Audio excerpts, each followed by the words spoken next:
Maps I find thought-provoking. Birthplaces of the 100 fastest 10,000 meter runners of all time. Okay, this is actually fascinating. You can see there's 3 people who were born in Morocco, we've got a couple in USA and Canada, but then if we head into the Horn of Africa, a huge number of the all-time fastest runners all came from this similar area of Kenya. Now, I've been trying to look into this because it's really quite interesting. It turns out that almost all of these runners are from the same Kenyan tribe, which is called the Kalenjin, and basically a combination of their genetics and their culture have just made them perfect long-distance runners. Listen to this. Kalenjin have particularly thin ankles and calves, a body build common to Neolithic tribes who grow up near the equator. This is particularly important in running because your leg is like a pendulum. The more weight you have farther away from the center of gravity, the more difficult it is to swing. So they're stereotypically all just born with slightly thinner ankles than like the global average. There's also loads of other things, like the area is just a really high altitude, so they get used to having to breathe in slightly difficult conditions. They'd often have to run to school. Their culture has some difficult initiation tests, which build up like high pain tolerances.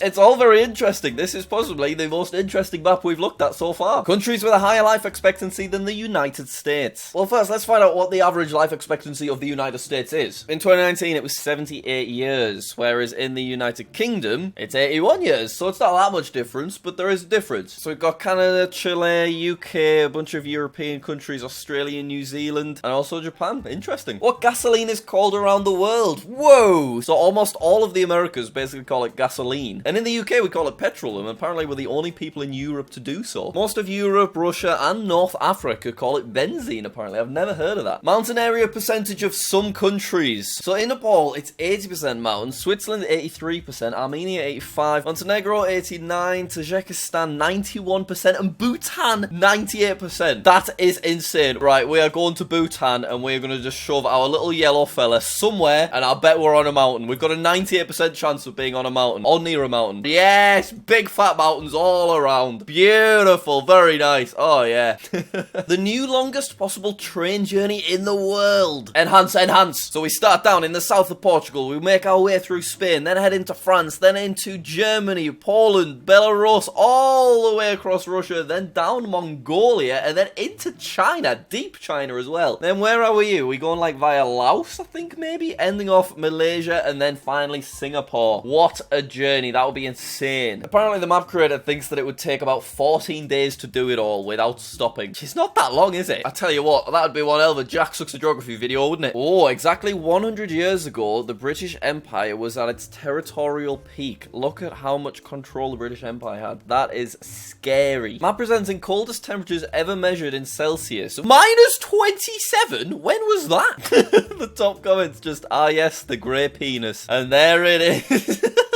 Bet the map maker's thrilled that a grey penis is the takeaway from what I assume took quite a while to research. Closest capitals when in the USA. Right, I'm confused by this one. Obviously it makes sense that Ottawa, Canada is the closest capital in this north part of the USA. But why is Reykjavik, Iceland there? So this blue part of Alaska's closest capital is Iceland. I need to look at a map. Okay, Iceland's here and Alaska's there. What, is it just because it's so out the way? There must be something to do with it all curving around. I just can't get my head around it when looking at this kind of map. Hang on, I know what I need. Wait there. Look what Becky got me for Christmas. It is a Mapmen poster with the Pierce quincuncial projection. So it's a map that centers the world around the North Pole. So apparently this part of Alaska is closer to... Yeah, I guess that makes sense. I'm still kind of confused. And then another big portion of Alaska's closest capital is Tokyo. Okay, that one's easier to visualize. I think basically what we've learned is Alaska's really out the way and Russia's really long. Map of the 2,191 meter deep Kurubara Cave, the deepest known cave system in the world. So this is it in comparison to the Eiffel Tower's height, and it goes way deeper. Oh my god, I've just loaded in the full image. Whoa, that is deep. That is deep. I want to see some Google images. Whoa, that is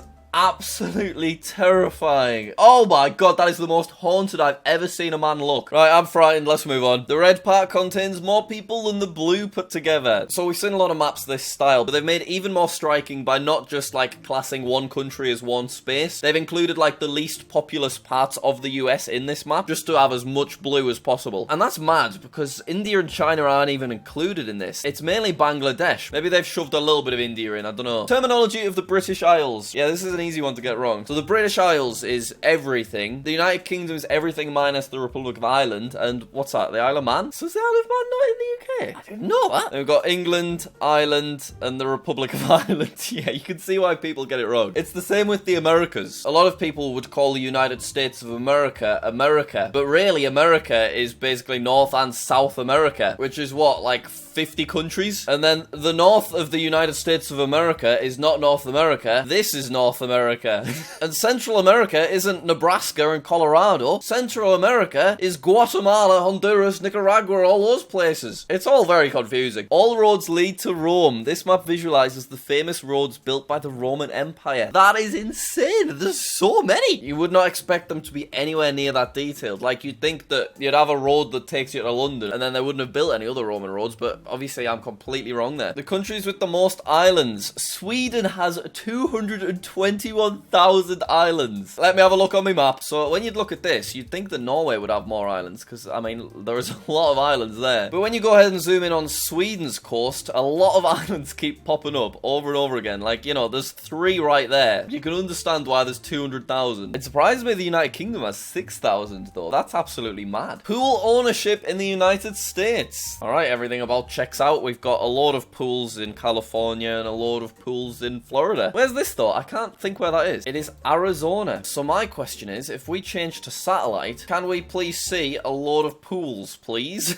Oh, I found a pool, guys. We've got at least one pool. There it is. It's a big pool as well. That is a beautiful coloured pool, isn't it? Right, based on the terrain here, I see why you need a lot of pools. I'm getting a bit sick of saying pools now, so let's say male circumcision instead. A lot of people still getting circumcised in Africa and in the US as well. Bloody hell. It's like 80%. Well, fair enough. Global Hunger Index 1992 to 2018. Okay, hopefully we've got a big improvement. Yeah, there's an improvement. Does seem like things have gotten a lot better in Eurasia, but this world map is very much just the stereotypical colour layout of most global world maps that we see. Here's another map showing some positive improvement. Literacy rates in Middle East and Northern Africa by age group. So, people that are 65 and older, very few of them are actually able to read and write. But clearly there's been significant improvements in the education system in recent years, because 15 to 24-year-olds, we've got like 92, 99, 89%. That is really good to see. Decline of Celtic languages in the British Isles. In a previous video, I pronounced this Celtic and everyone made fun of me. So this is every 200 years. So in 400 AD, everyone spoke Celtic, and then slowly since then, the Germanic languages that we now speak slowly taken over. Very similar territories in their shape. Oh, this is my kind of map. So they're saying the country Tanzania is very similar shape to the US state Wisconsin. Give me another one. Give me another one. Next, we've got the Democratic Republic of Congo, and then the Est Laundry Parish, which is in Louisiana. They've both got their little panhandle things. Austria and Carvan Island, very, very similar there. Fair enough. Iran and Yugoslavia, I definitely can see it. Parana State, Brazil, and Romania, very similar once again. Sweden and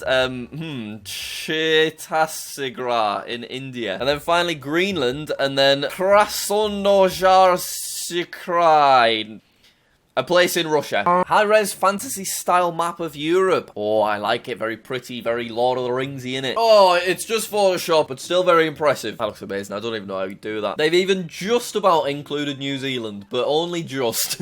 Republic or Kingdom, official names of countries. Not too many kingdoms left. United Kingdom, obviously. Kingdom of Norway and Kingdom of Sweden. I didn't know they were kingdoms. I think the red's only going to get lower over time. Found this globe in my attic with no date on it. I was wondering if anyone could identify the year of this globe. Oh, and then we've got a lot of little pictures of it. I wonder if anyone found out. So Africa's been split into blue areas and yellow areas. I'm a bit nervous about what these two categories are. Oh, here we go. Egypt is labelled as United Arab Republic, but Syria is not. Egypt and Syria was in a union between 1958 and 1961. Egypt was officially named UAR to 1971 though, so it seems it can be dated between 1961 and 1971. Also, I can see Equatorial Guinea on the map. I can't see 100% if it's independent, but it seems like there's no Spain nearby. Equatorial He got independence in the late 1968. Is that the categories then? Are they saying that Algeria hadn't got independence from France yet, and that's why they're both blue, maybe? Is that what the categories mean? I'm guessing so. Oh, this sounds incredible. Places whose name will forever be associated with grim historical events. Right, I don't recognize any of the names yet, but we've got Eam in the UK, so let's look into that one. What happened in Eam? A few moments later. Well, interesting. I've just read a lot of stuff. So basically, Eam, this village in England, got hit with the plague in the 16th century, and they ended up building a huge wall around the village to keep the infection in, and this actually helped the people within Eam and the surrounding villages. And although that in itself sounds really rough, they weren't completely abandoned by surrounding villagers, and surrounding villagers kept bringing them food and stuff, and it actually led to considerably helping with understanding how disease is passed and transferred. So it isn't as horrific as I was expecting. I was assuming I was about to read that they all got the Black Death and they were buried alive or something, but it wasn't that bad. Still not great though, don't get me wrong. If America borders were drawn by language, so everyone speaks English up in most of North America, apart from a little bit of French over in this area of Canada. Then we've got a lot of Spanish, we've got Portuguese in Brazil, and even a teeny tiny bit of Dutch as well. I baked gingerbread cookies in the shape of US congressional districts. That is absolutely incredible. That must have took quite a bit of effort, because you really did nail the shape. Chances of getting a white Christmas this year in America, I wonder how many actually did end up getting a white Christmas. I did not have a white Christmas, but I did have a white Boxing Day. Isn't that delightful? We went for a lovely walk with the dogs, it was great. And on that cheery note, I'm going to end off this video. Hopefully you enjoyed. Click that subscribe button if you did. I keep doing these map videos every couple of weeks, and they're always quite interesting, aren't they? Alright, thanks, I'll see you later.